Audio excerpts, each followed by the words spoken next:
Welcome back to the Making Fire podcast. This is a podcast where two longtime besties talk about their favorite TV show, Survivor. Today we are recapping episode 5 of Survivor 45, and we got a lot to talk about, so let's get into it. Maddie, how are you? I'm good. I want to start my little piece of the week with advice, actually.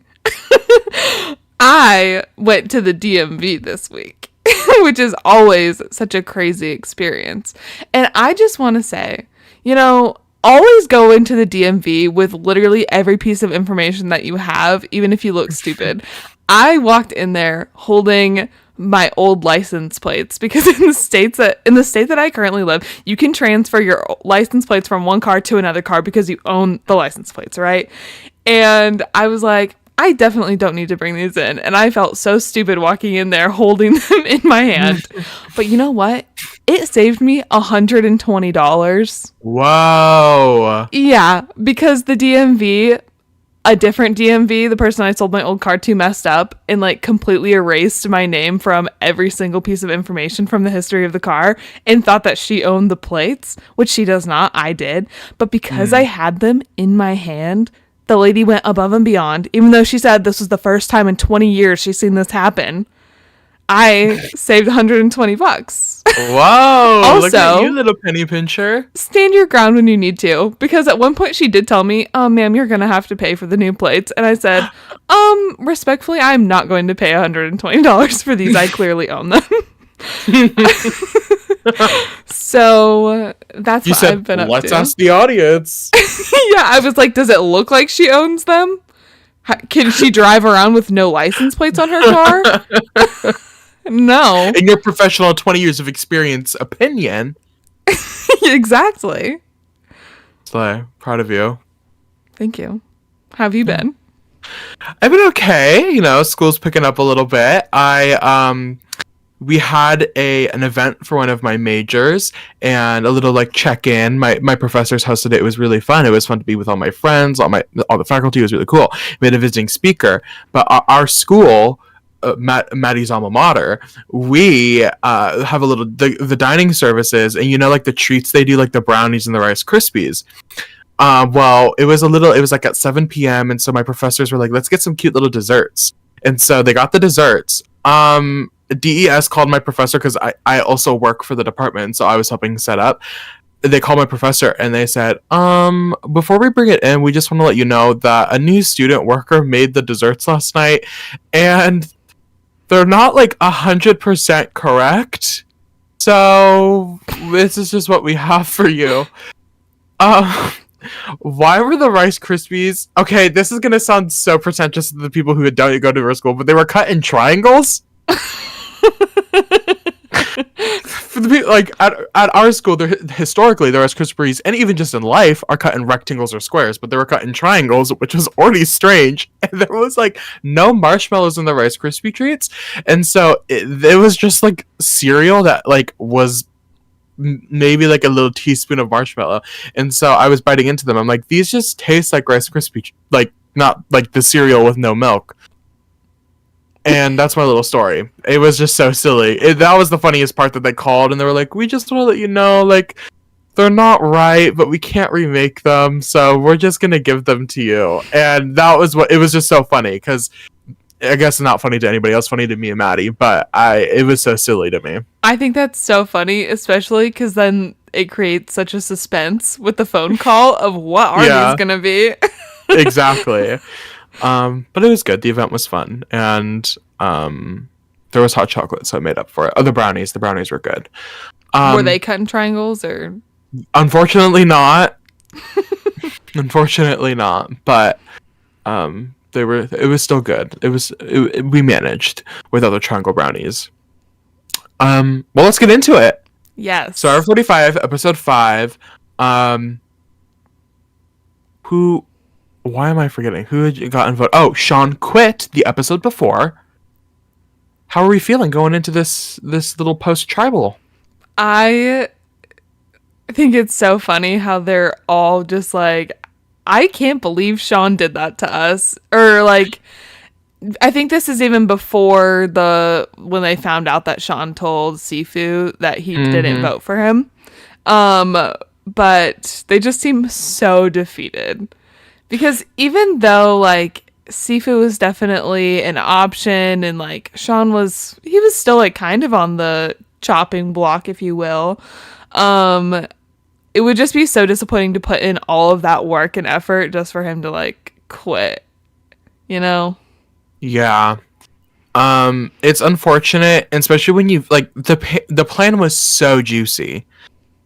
Like, from a viewer's perspective and a player's perspective, it's like we kind of just missed out on like a kind of fun moment of TV because Sifu was blindsided with just one vote cast against him. Imagine like what would have happened if he had just been voted out. Who voted Sifu? Who voted Sifu? Drama gag. Yeah, I wrote Sifu the sleuth. Yes, Sifu was figuring out who voted him, and I was like, go off, I guess. So then, yeah, they're all sitting together, and Sifu looks at the girls and is like, okay, well, which one of you voted for me? And they all down the line. Jimeo's like, I didn't vote for you. Julie said, no, I didn't vote for you, and Dee said, I sure didn't vote for you. Maybe her toes did. Maybe her toes did. You know, they make up an extra person. Mm-hmm. And then that's when Sifu Loki drops the bomb. Sifu was like, well, Sean hugged me on the way out and said, I asked him if he voted for me. And he said he didn't. So if he didn't vote for me, none of you voted for me. Now what? Sifu said, let's ask the audience.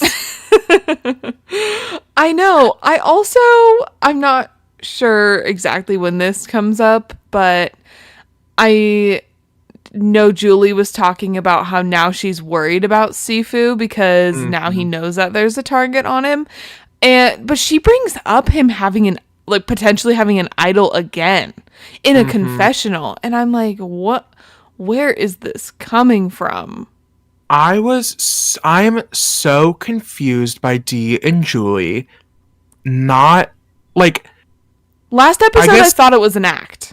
I also kind of did think it was an act specifically for J Maya. They're like, we need to make sure she doesn't know that we know about where the idol actually is. But it's a little confusing, tad concerning. We say this every episode. We've never played Survivor. We've never been in Survivor. So like, I don't know that level of paranoia. But they know that they physically saw and helped find the idol on their tribe. They know who has it. You are on a 6-person tribe, and they're still on their tribe's original beach. They haven't moved. So it would be different if like they swapped onto like the Lulu tribe and were like, oh my god, maybe Lulu never found their idol. They're still on the original Reba beach. They know who has the original Reba idol. There's only 6 people on their original tribe. Why? The math is not mathing. Why would there be 2 idols out there? Where would he have gotten this idol from? No. So this is a little tick against Julie and Dee, because I'm like, I don't understand why you guys are so concerned about this. Yeah, Julie is upset with Sean. I kind of love, like, there was some low-key shade being thrown at Sean this episode, which I kind of ate up. There was a lot, and I was like eating it up a little bit. Julie says, why is he trying to throw a grenade at us? We were nothing but nice to him. We saved him. They fully were going to save him. Mm-hmm. And Sean doing that is a little messy. It brings up like a whole discourse of like, okay, you get voted out. Like, because things like this have happened on Australian Survivor, where like a guy got voted out and he threw somebody, he goes to leave and one of his allies like blindsided him, so that he throws his ally under the bus and tells everybody his ally has an idol. There's been stuff on Australian Survivor where people transfer advantages after they've been voted out to their friends. That seems not legal. So it's like a whole sort of discourse about Survivor, like what happens if you get voted out? Is that the instant moment Jeff says you've been voted out, like do you just get up and leave? Like, can you do anything? Even on Big Brother this season, a couple weeks ago, a player got voted out, and she, on her way out, like tried to throw people under the bus. And it's like, what's the discourse? Like, should that be part of the game? Should it be allowed? I don't know. because it's kind of dropping a big bomb and then you leave for no repercussions on your end because you've already been voted out, but like very real repercussions for the people in the game. I agree. I think part of me likes that Sean said that because I love the messiness it created. Yeah. But from the player's perspective, like, I don't necessarily think that. I don't want to say fair. I hate that word, but like, it wasn't cool, and it's like tough that that's okay.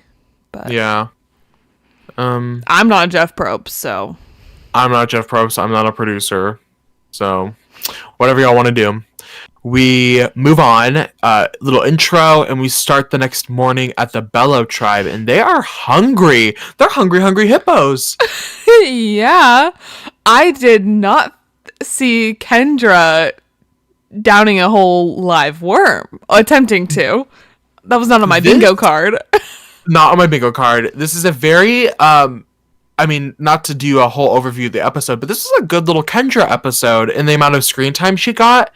She does end up getting blindsided at the end of the episode, but I felt really good. She got some good character development this episode for her to not have been eliminated as well, which gives me good energy that she might be here for the long haul.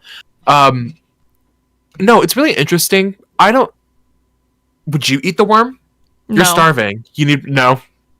Even if you're starving, immediately no. Immediately I mean, like, next. if it was cooked, maybe not live. You'd stir fry the worm. I don't think I could do this squishy texture.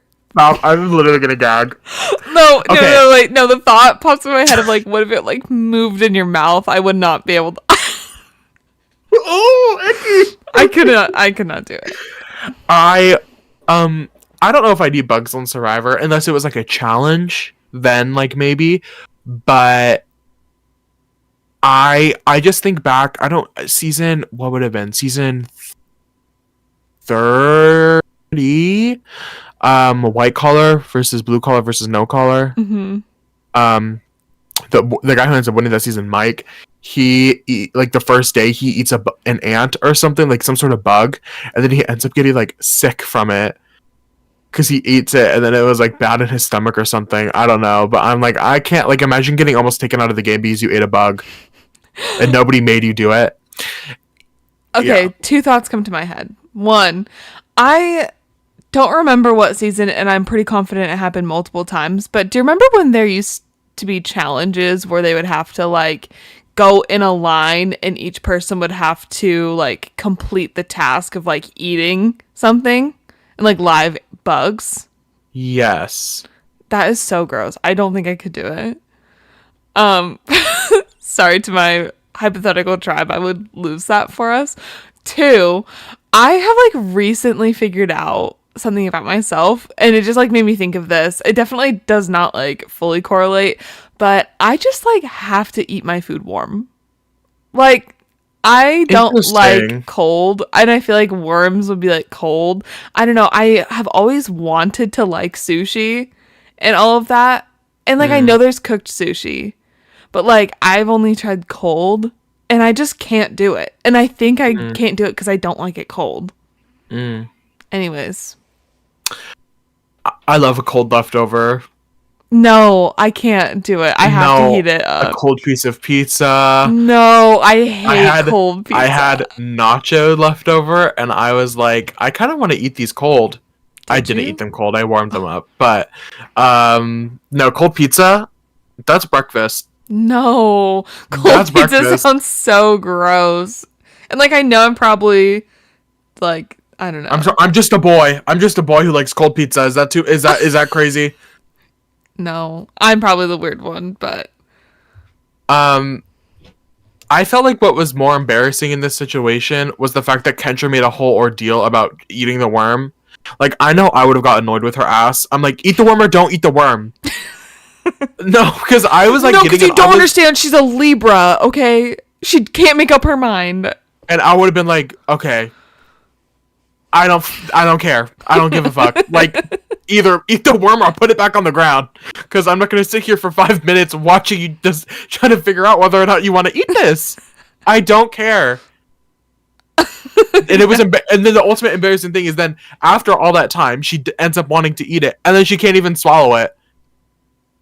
Yeah. I don't know if I would have swallowed it like a pill. I think I would have chewed it, and then We have to move on. I think I would have chewed it, and then I would have like washed it down. You're telling me you want the live worm floating in your throat with water, and then it's squirming? Maybe have a little wrap moment and like wrap it in a leaf, because then it's not like, at least in your first initial bite, it's not like teeth on worm. Is this Panera? What is going on? Are we at Subway right now? Yes. An artisan sandwich maker over here? We make wraps now. Okay. She doesn't eat the worm, she spits it out. Jake passes out again. Silly Jake. Yeah, if he passes out again, are they gonna like check on him? I know Kelly's a nurse, but like I think a lot of it is mental, probably. Like, I think Kelly's like probably right that it's just like they're not eating whatever his blood pressure or whatever. Like, it's probably just a little crazy. Mm-hmm. It's probably just like his blood rushing to his head, whatever. Like, I Whatever. can see whatever. Love. No, I was trying to do a Jake Boston accent. Oh, I thought you were doing a British. Do you know British people? What? We like knew a British person. Your husband was like friends with him. Oh, yes. Owen. Ew, I don't like saying your husband. That's so gross to me. Don't. So Jake falls again. We learn about his history with binge eating, which I thought was so interesting because I don't feel like we necessarily hear about eating disorders from the perspective of men. I don't feel like we give men like a lot of like I don't feel like we give men a big enough platform to like talk about their personal lives and their experiences. Why did I know that's exactly where you were going with it? I just like believe in men's rights, and I feel like men deserve to speak. White men should not be silenced. I don't think anyone is.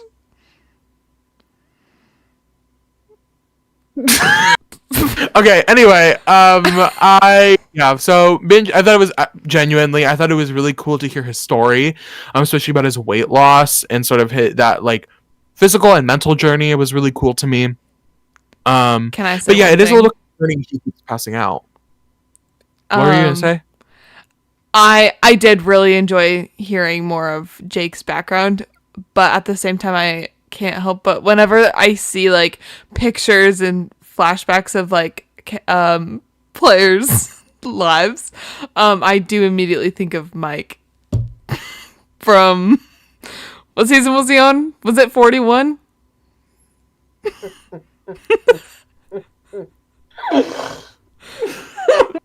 He was 42. 42. Okay. Mike, Mike, if you're watching this, Mike I had don't a think you are. very unfortunate childhood picture pop up. It was a bit of a jump scare, if you will, and I'll insert a picture if I can find it. But I always think about that.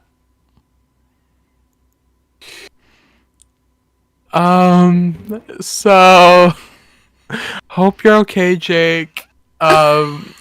We can move on to the Lulu tribe. Where did we start? Oh, Katora is left alone in camp and is like, let me go do a little snooping, a little digging around. Let me try to look for this little idol. And then she gets caught. Uh-oh. Not them all calling her messy. Sloppy. Messy. Sloppy. What's that? What else is she? Anyway, is that Dance Bombs? Abby Lee Miller, yes. We should get her on the podcast. Yeah. I'll reach out. Our team will reach out. Yeah, our producer. Yeah, so Katora's looking for the idol, she gets caught. But Caleb is such a good ally. I wrote in my notes, Caleb is so smart and sexy, but also so smart.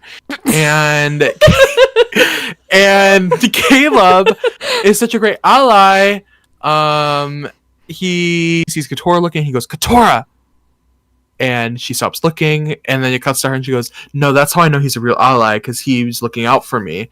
When everybody else is just like watching me and like plotting against me. But then it cuts to Caleb, and Caleb is like, "I just have to be close with everybody, not just her." Which I think is so smart. I think he's playing this really smart. I agree. I wrote down the exact same thing. I think it's such a smart move to have individual relationships with everyone and for him to notice like, oh, I haven't talked to this person as much. I'm not as close with them. Like, let me work on that specifically. And yeah, I think that can just really help his game go far. And I like that the person you were just referencing to for him was Kelly, and he recognized that Kelly is doing what he wants to do. And so by getting close with her, it could really put those two in sort of a powerful position, which going forward, because, you know, Kelly and Brando were really close. And so Kelly's going to be looking for another, like, number one. And if Caleb just happens to be that person at that time, because it wasn't really Katora, and it's not really Bruce and Jake, so I think it could work well for Caleb and her. I think that could be really interesting.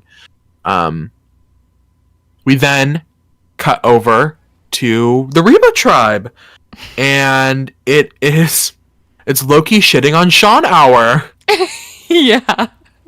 They're like, I don't like, the specific scene that got me was D. It's a confessional from D, and she's being like, I would never quit. And then she was like, basically, I don't think she said these exact words, but she was like, you know, he quit for his family. And then I think about my family, and then I think about being on Survivor. And she's like, on Survivor, I'm only here for 29 days. We have a full thing of fresh water that we can drink from. We do fun little challenges. Meanwhile, my parents, who immigrated here from Cuba, were having to walk up tons of flights of stairs with buckets on their head to get us water. And they would get us like one loaf of bread for the whole family to eat that we would just have to survive off of. And she was like, I can do Survivor. This is not hard. Yeah. Once again, we have not been on Survivor, but I agree with everything she's saying. Like, yes, they do have water. I mean, in the past, weren't they having to boil the water on Survivor even? I think, yeah. Yeah. So now they have fresh water. You can just, like, get a tan, you know, especially if you're not going to tribal. Like, you're on a little beach vacation. Take a little nap. Especially for this season, because I know the season that they film in, they film one like before the rainy season, and then they usually film a season during the rainy season. So I think Survivor 46 is going to be like the wet season, because I think 44 was the wet season. So you're kind of just like in a perfect. It's like not too rainy for them yet. Like, I don't know, live it up while you can. Sean, you may be a quitter. Actually, you are just a quitter. He is just a quitter. He is also a principal. And a lover. And a Utahn. And a Mormon? He's not Mormon. I think he was. Are we sure about that? I think he former was. Mormon. Yeah. Okay. So,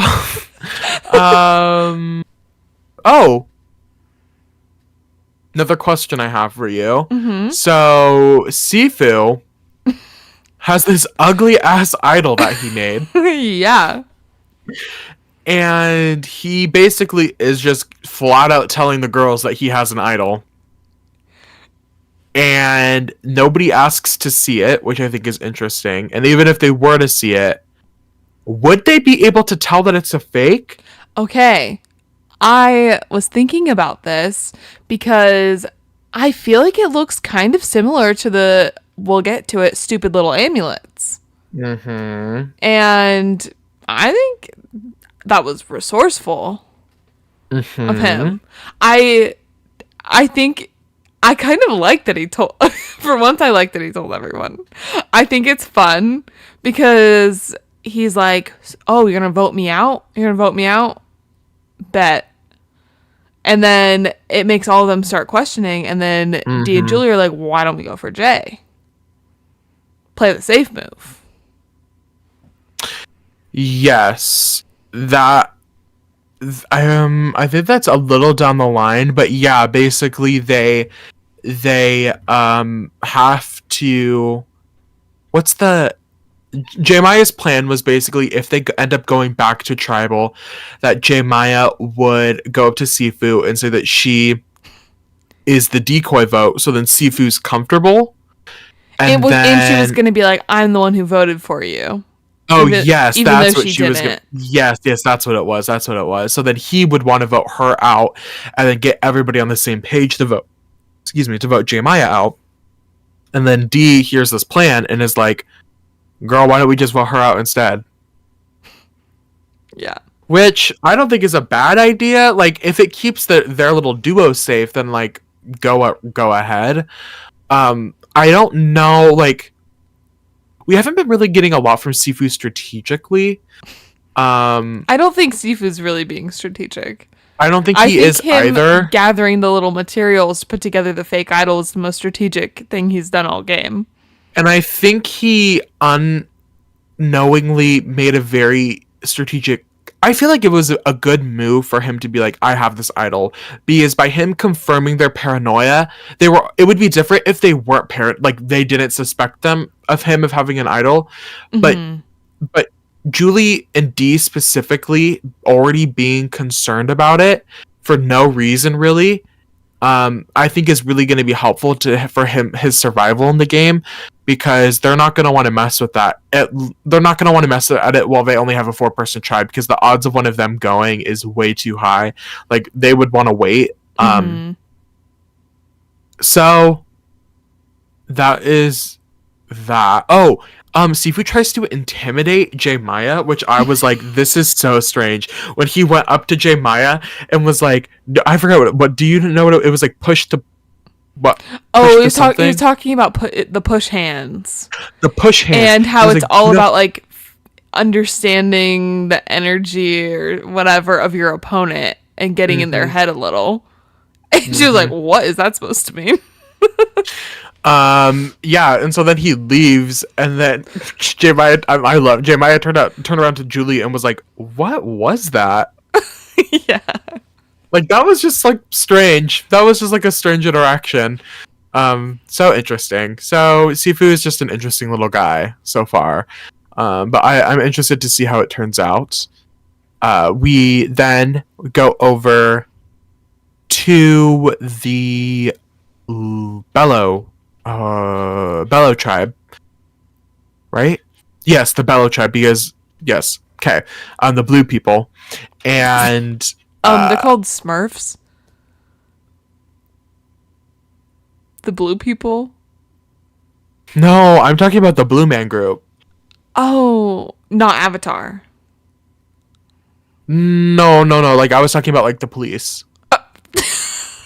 Okay, you got me.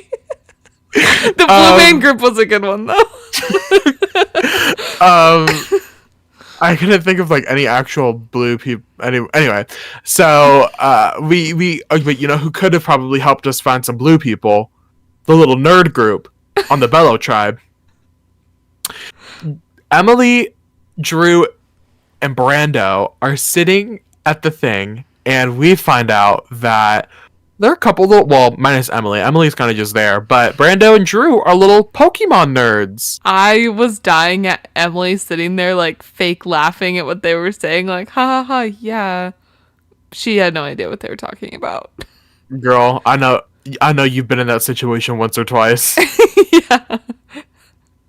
Sitting there and just be like, yeah, Magic, the Gathering. Exactly.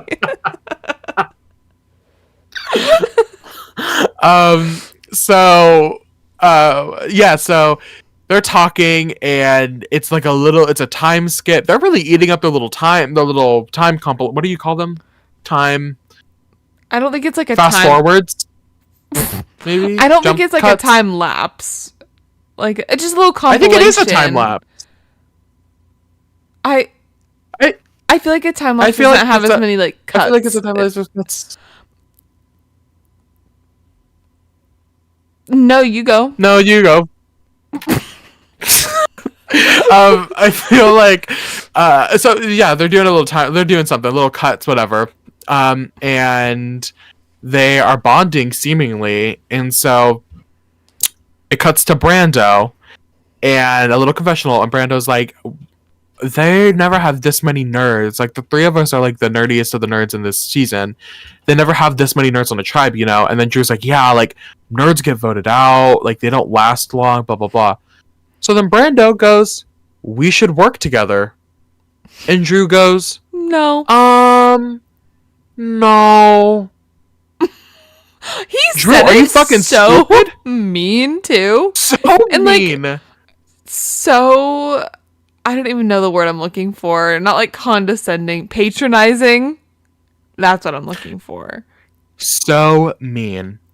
I was so caught off guard by that. I like was so caught off guard that I was like, "Oh no, I misheard him," and I didn't mishear him. Like he fully was like, "No, I don't want to work with you." Again, we've never been on Survivor.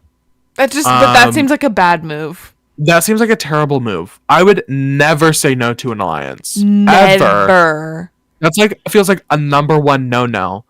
Because then it cuts to Brando, and Brando's like, I don't think he understood. Like, I genuinely would like, which is true, because he was not working with Kendra on his original tribe. And it cuts to Brando being like, I genuinely would have worked with him. Like, I would have literally voted Kendra out for him. And now I know that he doesn't want to work with me. Why would I want to keep somebody in that doesn't want to work with me? Exactly. And at this point, I'm like so rooting against Drew and Austin. I kind of can't stand them. I was my roommate Kellen, my friend Kellen, was watching with me last night, and he said I need it to be known on the podcast that I don't like Drew. I agree. I'll tell him that you agree. I did not like him, or not. I did not. I do not like him because he is still unfortunately in the game. I'm trying to find. There was a tweet that I saw last night that I was like, "This is so silly." Oh, this is about Austin. I'll read that in a second. But I also saw a tweet last night that was like, "Yes, Survivor casting, bringing back stupid people. Like, I love bad gameplay. We need bad gameplay," and that was a bad move. It was like inherently like it doesn't make sense. No. Because then Drew would have been in arguably a better position than Austin, which I feel like Austin are. I feel like Julie and Austin are the two that I see in that original Reba 4. I feel like Julie and Austin are probably the two that are at better standing than D. I feel like they're on the top of their individual duos, basically, right? Absolutely. And so I feel like Drew should see that in the sense like Drew's giving Austin advantages. Drew is telling Austin about advantages and like comparing, like telling Austin like things. And if I were Drew, I would want to take anything, knowing that Austin has two advantages at this point, I would want to do whatever I can to sort of get my own, like get a step above Austin in the game. Like Austin's still my number one ally, yes, but he needs. I know this is messy, but I would love to see in that scenario Drew go with like Brando and Kendra and vote out Austin, who has all these advantages that Drew knows about. It would be so smart. I'm sorry. Like, get rid of Austin right now. And there's no reason not to, because it's not like the two of them have like ties to anyone else. Like, it's so confined to just the two of them. And Austin is in such a better position than Drew. I would have loved to see that. And I know they would have gone for it. Like, there's no way that Kendra and Brando wouldn't have voted that way. Yeah. Especially if Drew told them about it. Like, go be messy. That's fun. I think that would have been prime time to get rid of Austin. Even then, like even if it was like if it was Emily, Brando, and Drew, and they ended up getting rid of Kendra, like I think they still could have had the conversation. Former Survivor alumni and our podcast peer, because he does a Survivor podcast, so we're basically peers. Stephen Fishback um, Yes. tweeted last night, I think we may be in the handsome bro era of Survivor. Austin and Caleb are playing the game better than anyone. There's no premium on nerds anymore. No nerd edge. What are the nerds even bringing to the table other than anxiety and meta analysis? Okay, he has a point. He does have a point, and that's what I'm saying. Is I'm like, Austin is stacked right now, unknowingly at this point. Like, the nerds should have worked together, but Drew was being a stupid poo-poo head. Yeah. Also, speaking of Stephen Fishback, what are your thoughts on him? I feel like I he's like very Steve- polarizing, and I love him. I love Stephen Fishback. I love him. Especially, like, outside of Survivor, I am a big Rob Has a Podcast fan, and the Survivor Know-It-Alls, the podcast that Rob and Steven do together, is so entertaining. Steven is so funny. I've listened to a Um, couple episodes. Yeah. Yes, I really enjoy their podcast, and I enjoy Steven.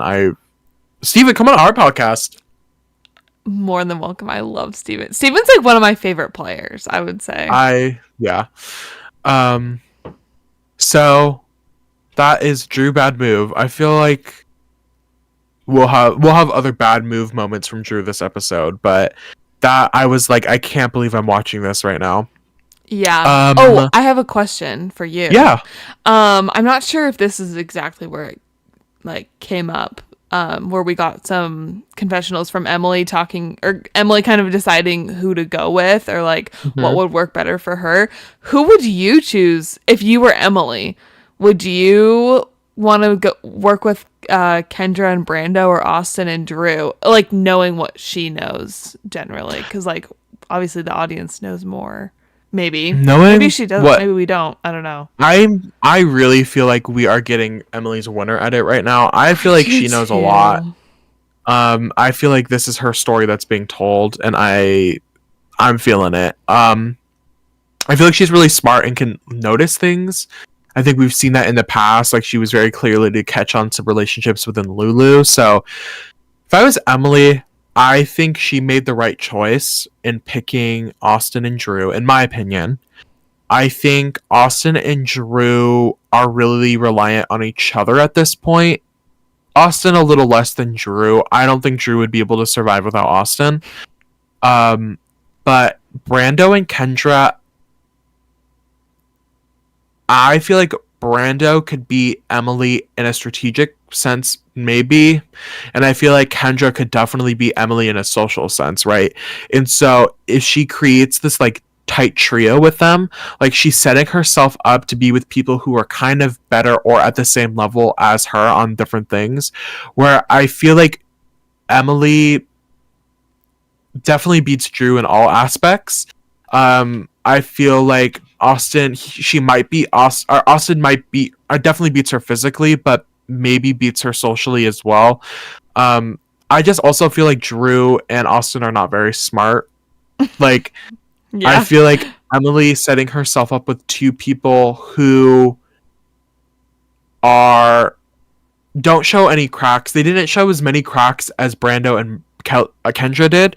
And so if I'm Emily, I'm like, oh, these two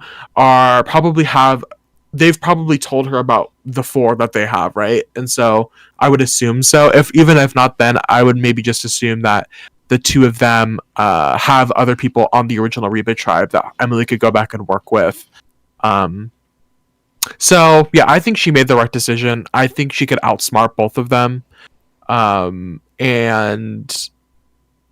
it's already shown that she is turning her social game around, so maybe she could even like out talk them as well. I don't know. What do you think? Did she make the right decision? I think I would have gone with Kendra and Brando. Interesting. I think I would be nervous about how tight Austin and Drew are. Mhm. And I don't think if I were Emily, I would ever feel very secure in that Mhm. alliance relationships. I definitely think I agree that Kendra and Brando show a lot more cracks, but I feel like she would be able to form a stronger connection with Brando and then like also have Kendra's vote, you know? But that's my opinion. But I see where you're coming from as well. And I see where you're coming from as well. Thank you. And that's why I'm just like you. I'm just like you. You're just like me. You're just like me. Who are you, the pink girl or the blue girl? I'm probably the pink girl, let's be honest. That's true. I'm just a pretty girl. So let us see. Yes. We didn't really talk. Oh, the Bruceisms. Bruce is straining his relationship with his tribe right now. Yeah. Specifically, Katora is not putting up. Like, Katora is. It feels like she is at her breaking point. And I like that Caleb also acknowledges how annoying Bruce is. Yes. But he's like, I'm not gonna show him any negative emotions because I want him to still trust me and I want to be his number one. So yeah, I think he's absolutely annoying, but like I'm not gonna say that to him. I think it's smart, but I think it's also different perspectives because Katora has been with him since day one, where Caleb has only been with him for a couple days at this point. But I do think Caleb has the right mindset about it. Anyway, so we have Bruce being Bruce, pushing presents. Everybody's getting fed up, but blah, blah, blah. We have a little challenge. Wait, I just had one more thought pop into my head. Oh, what? Katura's not getting a good edit. The two things we know about her are that she hates Bruce and she is messy when looking for idols. And We also know that she's not telling people she's a lawyer. Okay, yeah. But that's it. We know literally nothing else about her. Dark is gonna have, especially spoiler alert, merge next episode. Oh my god, I'm praying that there's no hourglass, Maddie. If there's an hourglass, I'm gonna lose it.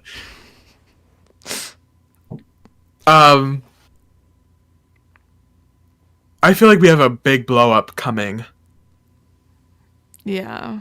And I don't know, because Bruce isn't really getting any screen time either. No. Katora's getting more screen time than Bruce, so who knows? But it's all about Bruce, so. It's all about you, Bruce, on your 50th birthday. Yeah.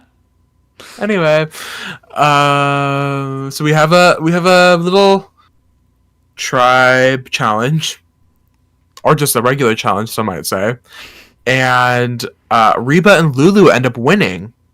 Yeah, Reba really dug deep. Pulled it out. No, they did. They kind of gagged me a little bit for a tribe that is only 4 people and a little dysfunctional.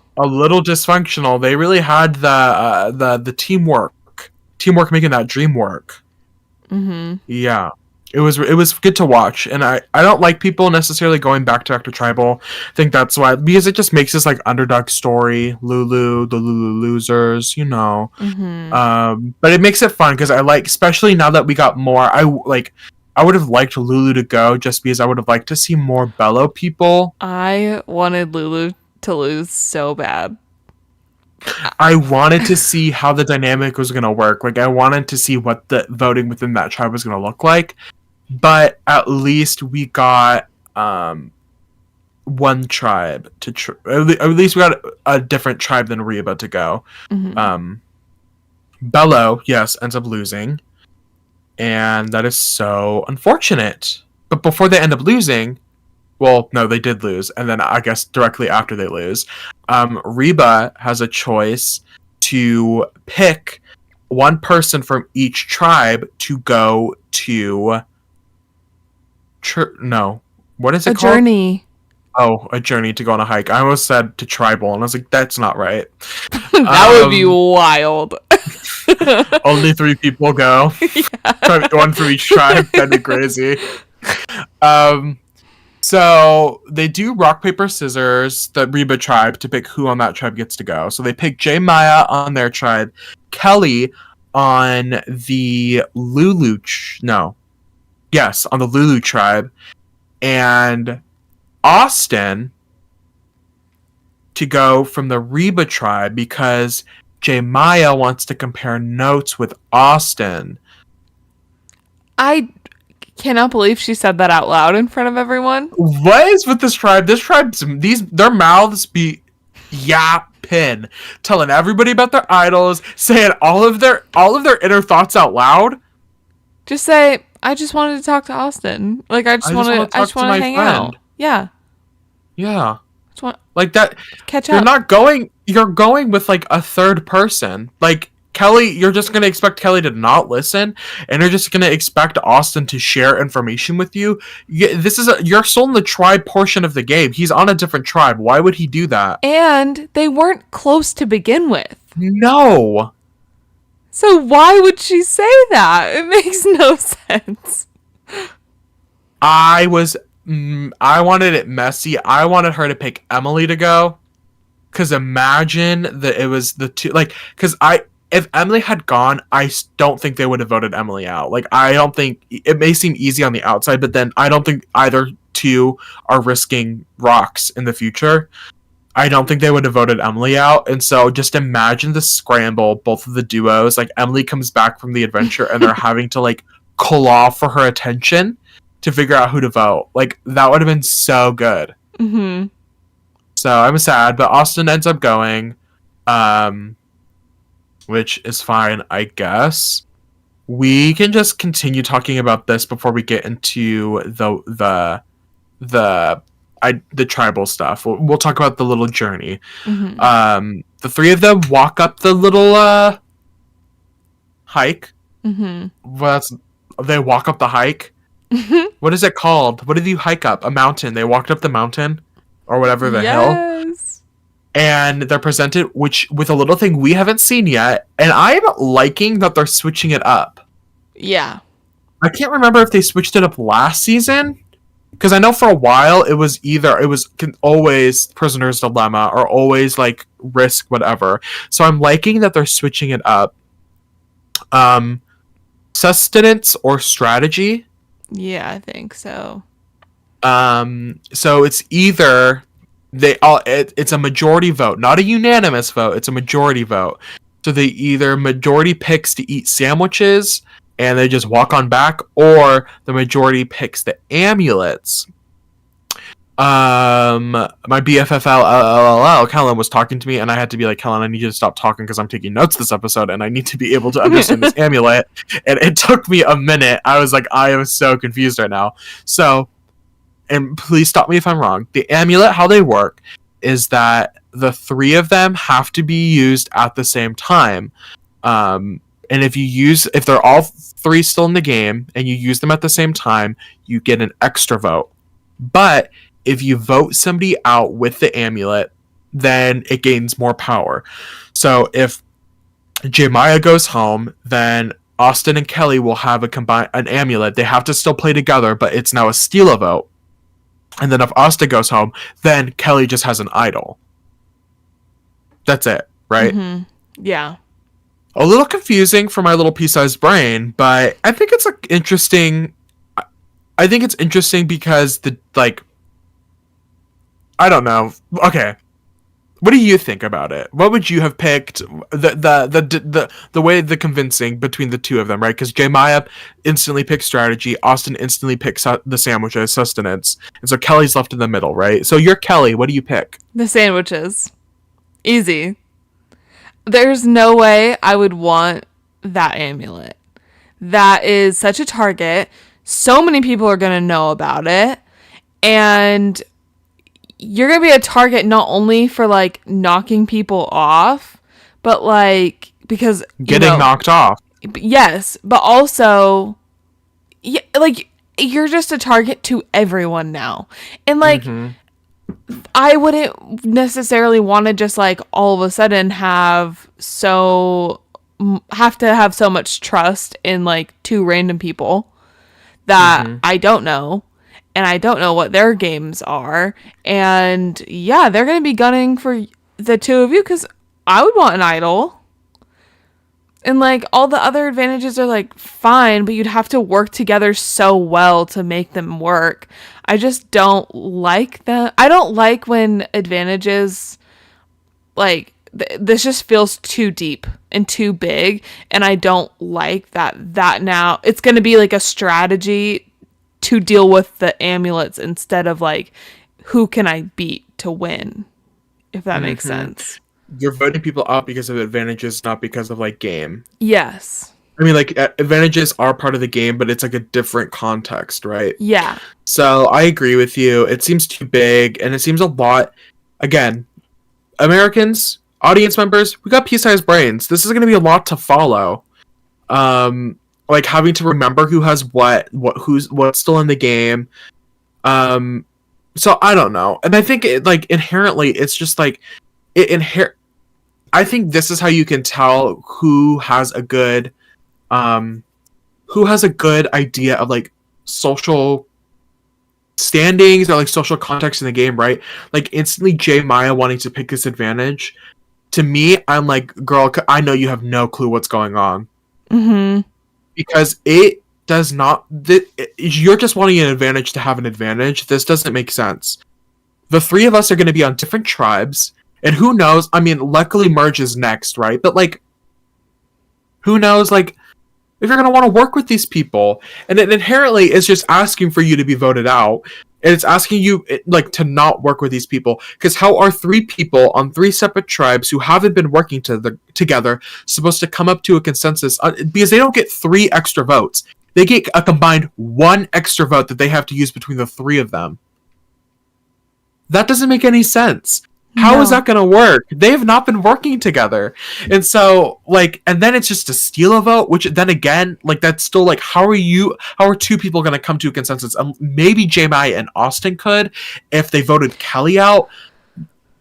But I'm, like, doesn't even seem like Austin wants to work with Jay. No. At all.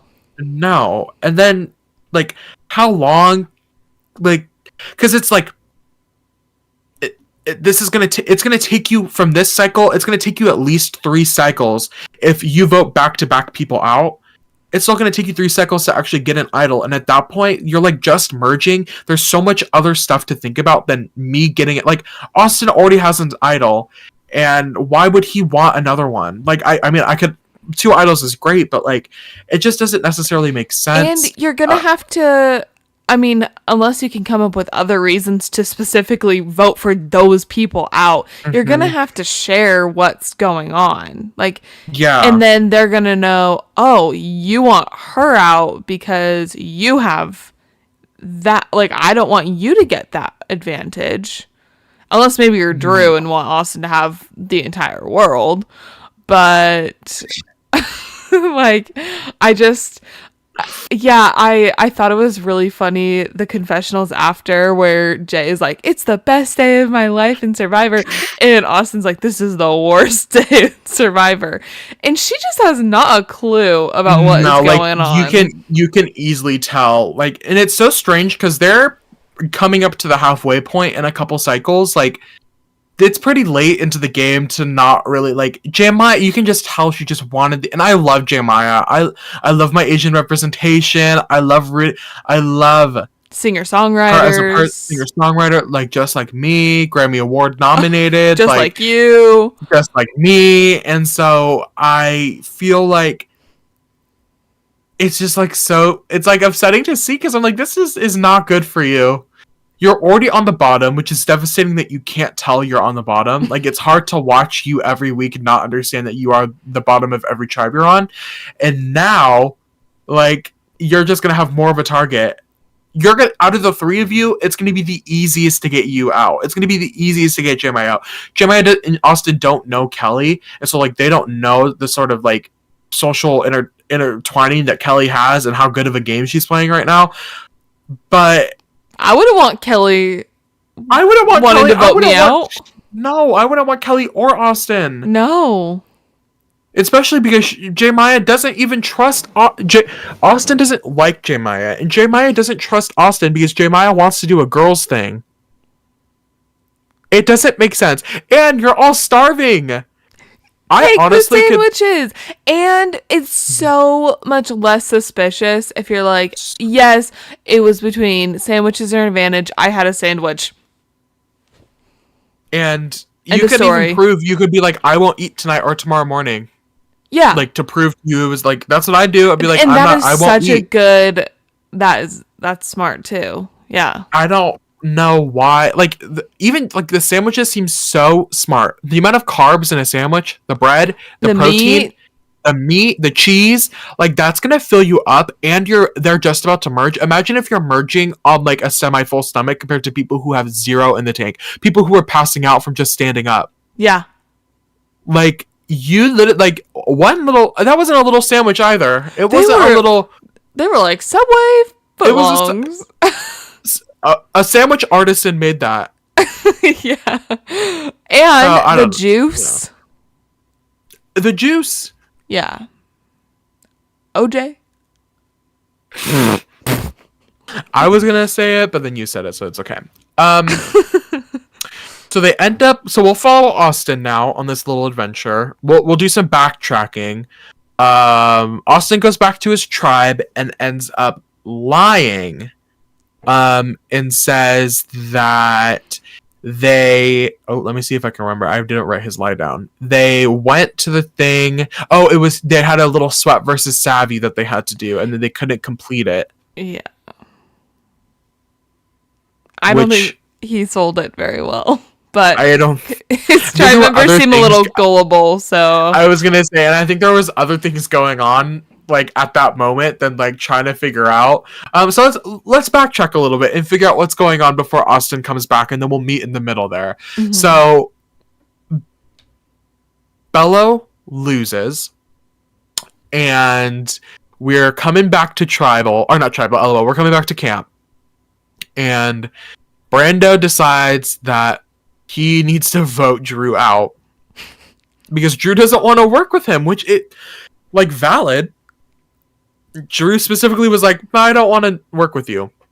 And so they decide that they're going to have a very respectful scramble and each give each other time to talk to one another, blind dating style. And so Drew and Brando start, and Brando is basically like, I want to vote Kendra out. Let's vote Kendra out. I'm going to give you my shot in the dark, and to prove to you that I'm down to vote Kendra, and let's just vote Kendra. And Drew is like, oh my god, okay, for sure, if you're going to give me your shot in the dark. And then Kendra and Emily are talking, and Kendra is like, Brando and I are for sure working together. The three of us are solid. We can do whatever we want. It'll be slaytastic. I don't know if she said that. I'm sure that sounds like something she would say. yeah. Kendra, not Emily. And so then they do their little blind dating swap, and Drew's talking to Emily, and Emily's talking to Brando. And Drew is like, okay, Brando wants to vote Kendra. And Emily's like, girl, what? Because Kendra just said it would be slaytastic to vote you out. And Drew was like, that doesn't make any sense. Because he's like, they're not working together. And so now Emily's confused, because Emily's like, Kendra just said that Brando and Kendra were going to work together. But now Drew's saying that Brando doesn't want to work with Kendra. What's going on? And then the final little blind date is Emily and Brando.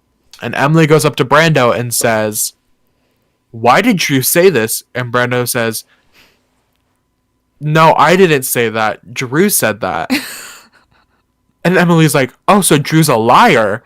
And Brando's like, yeah. Brando was like, why would I want to get Kendra out? And Emily's like, no, you're so right. And that's what, yeah. I don't understand. I mean, I don't know how serious. I don't know if he was just telling Drew to vote Kendra because he's like, who else am I going to tell him I'm voting for? But like, that just seems like such a bad move after Drew just said specifically that he does not want to work with you. And now Yeah. you're saying to vote your own ally out. Like, say Emily. Or Or like, be like, or tell Kendra, hey, I'm gonna tell Drew that I'm voting you, I guess. I don't know. I just don't think he went about that very well. That was not very smart.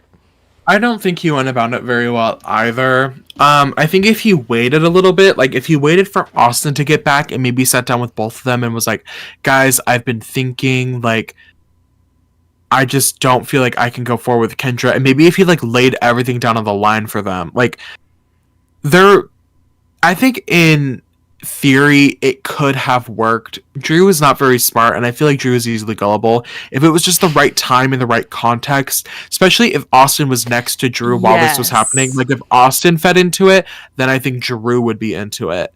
So I feel like hypothetically it could have been a plan that worked. The timing was just off though. It being the first, like, Brando had not talked to anybody else. Like, they didn't really have that good of a relationship to instantly go with the point of being like, I'm gonna give you my shot in the dark. I'm gonna give you my shot in the dark. Was such a strange way. Like, you should have just at least felt him out a little bit and then came back to him later and be like, hey, like, I feel like you were on edge when I was telling you this, but I just want you to know that I'm for sure down, and I don't know what else. I'm gonna give you my shot in the dark. If you went like after all the blind dating, after Austin went back, I feel like it could have worked, but it was just strange. It was strange. And then try to gaslight everybody. Yeah, unsuccessfully. I was like, this is crazy. Wild. And so now we then cut after Emily asks Brando, and Brando says Drew's lying. It then cuts to Emily going up to Drew and being like, are you lying to me? You're a liar. Are you lying to me? I have a feeling you're not being very truthful. Literally. And Drew's like, what are you talking about? And she was like, Brando said you're lying. And you were the one that came up with this plan to vote Kendra, not him. And Drew was like, why would I do that? Yeah. And so then we cut to Austin coming back on the boat to enter back into all of this mess. And Austin explains the little Swap versus Savvy lie, he doesn't know about the amulets. And so then people kind of spread out. Austin and Drew are talking. Austin tells Drew about the amulet. And is like, should we tell Emily so Emily trusts us? Did they end up telling Emily? Do you remember? I don't remember.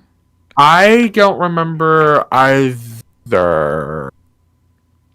I didn't write it in my notes. That was kind of my job, but I can't remember if they told Emily or not. Obviously, we know Emily ends up siding with them anyway, so if they did, if they didn't, it doesn't really matter. It happened. But Austin tells Drew, and Drew is kind of just like, not Drew, Austin's like a little overwhelmed with everything going on.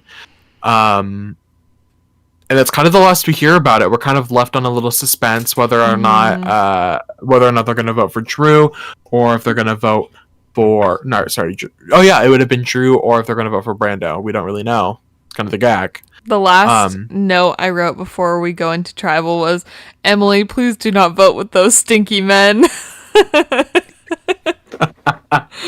No, because they're like little stupid boys, and I'm like, Emily, like, you're girl bossing it. Like, I know you're gonna run that trio, but I was like, but I would have much rather have had both Brando and Kendra hit the merge than Austin and Drew. Yeah, I think Drew is like my least fave.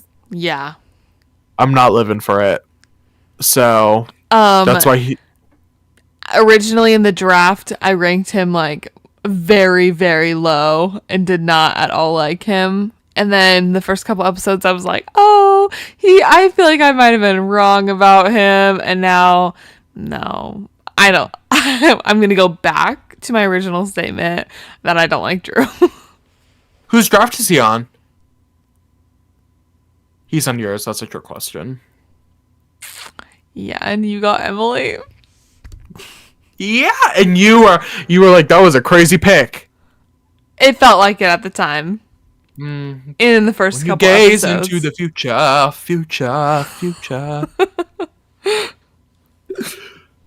That was my That's So Raven impression, my Raven Simone. Okay, so my first note that I have for the treble portion of this episode is, why is Kendra kind of giving Drew Barrymore? Is she the one that said she talks like Drew Barrymore? In her She, oh my god. I forgot about that. No, she definitely was. And she definitely does talk like Drew Barrymore. Yeah, she does. I was like, you're fully giving Drew right now. I forgot about that. Okay, but that's crazy that you came to that conclusion, like, kind of on your own, though. It was the way she talks. And I think that's what Yeah. she said. She was like, people say I talk like Drew Barrymore. Yeah. She does. How do you talk like Drew Barrymore? Drew Barrymore's like, she has like a little bit of a lisp, right? Yeah, so does Kendra. Guys. No, it's not like that. What is it? It's just on how, Guys. at least with Kendra, I think it's just on, like, the structure of her teeth. Like, they just seem a little narrow, like her jaw a little narrow. I don't know. I'm not a dentist. I'm not either. So I guess we'll never know. We could look at a video probably and like figure it out. It's okay. So getting into tribal, Drew says, what does he say? He says tonight he thought he was going to get along with Kendra when they met. Wait, he needs to learn how to. Oh, I was like, this stuff doesn't make sense. I said, Drew said he. Okay, no, this definitely doesn't make sense. I wrote, Drew said he thought he wasn't.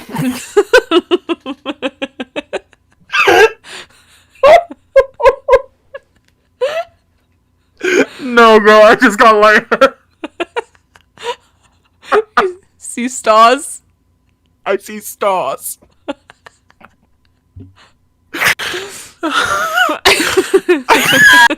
I wrote, Drew said he thought he wasn't gonna get along with Kendra. I don't know. I'm not laughing. I don't know what I was trying to write. I'm crying right now. I don't know what I was trying to write. Okay. Drew said he thought he wasn't gonna get along with Kendra when they merged. He needs to learn how to shut up. Okay, it's even funnier with the context of the end of it. I don't know what I was trying to write. Maybe I was trying to say he said tonight he thought he wasn't gonna get along with Kendra when they merged. Oh, and that's like why he wants to like vote her or like be against them. Maybe I really don't know what the context of that is. I can't remember. Drew was talking about how he liked Kendra more than he thought he was going to. That's what I got out of it. Yeah, I think that's giving that makes sense. But it also doesn't, because then we never see them trying to work together. So I'm a little confused by that. It was confusing, but not more confusing than what you wrote. So I'm a poet. Okay, so Austin ends up sacrificing his vote to extend the life of his idol. But then he restores his vote with his little goodwill advantage. So we have a full 5-vote count, which is super fun, super interesting. Even more interesting is we end up getting a 3-2 vote, which I think is exciting. We get our really first genuine blindside of the season. Kendra I don't think she was expecting Brando to go home. And it's kind of like exciting. I don't know. I was really into it. Yeah, I was too. I was on the edge of my seat hoping Drew would go home. But unfortunately, Emily... I also was hoping Drew would go home. Emily did vote with the stinky men, so... Yes, men's rights.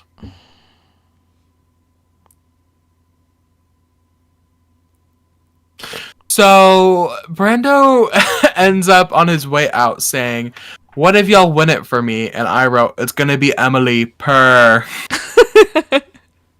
Because it is. And it's gonna be one of the 4 of them, and I know it's gonna be Emily. I hope so. Or do we think Emily's getting like a Carolyn edit? Because I feel like Carolyn got a lot of screen time, and for a minute we were like, Carolyn's got it in the bag. Ricard. I can see it because I don't feel like most of the winners have. I don't think they've gotten the edit that we're like thinking Emily is getting, if that makes sense. Yeah. Like, Erica definitely didn't. I can't speak to Gabler, but I don't feel like Marianne did. Gabler didn't really get a winner's edit. He was kind of, especially like at the beginning of the merge, he kind of fizzled out a little bit. Yeah, I don't feel like Marianne did. And like Jam Jam was always a character, but I feel like it was for the most part paired with Carolyn. So yeah. Those are my 2 cents on that.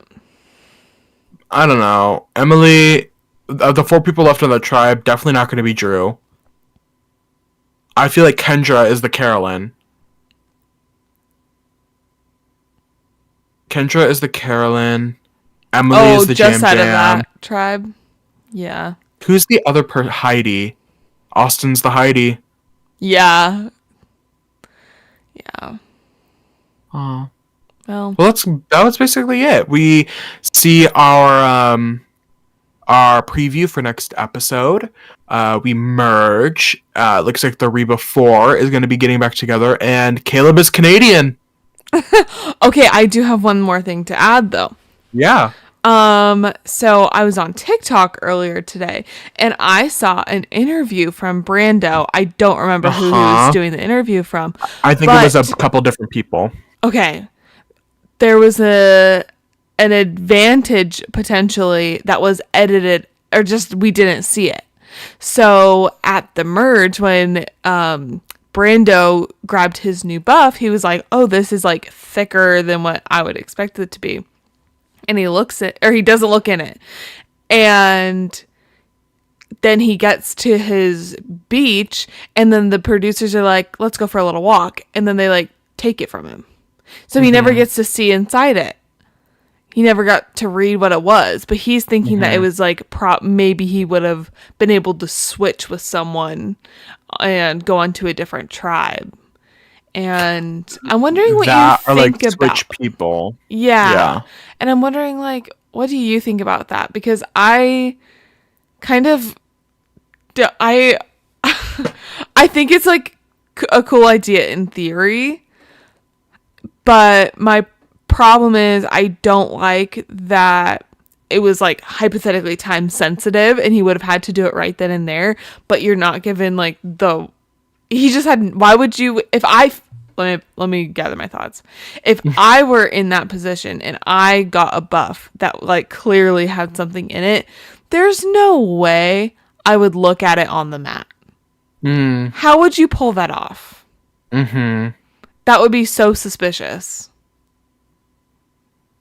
I feel like if I was a producer, I would have put something on it. Like, I would have probably, you know what I would have done is I would have on the parchment that the buff was wrapped in, instead of putting something sewn in on the buff, I would have put something on the parchment and like a bold text on the top inside the parchment. Or like you obviously can't see from the outside. It would have been like, "Stop what you're doing. Read right now." Yeah. And then so it's just like, oh, I have to read this. And then have the advantage. Because I think the advantage is interesting and I think it's cool, and I think it's an advantage that Loki is a disadvantage, which I think is interesting to put on players because he gets to choose his fate, right? But then he also has to play his cards. Or he could choose, I think, assess the situation. He had could have had the chance to be like, "No, I'm going to stay on this tribe." Yeah. I wish that it would have been made more obvious, because I don't think that was like, there's just no way that would have played out nicely, you know? Yeah, from how obviously we'll probably never, unless I don't know, I don't watch Jeff's podcast, Jeff, our podcast peer.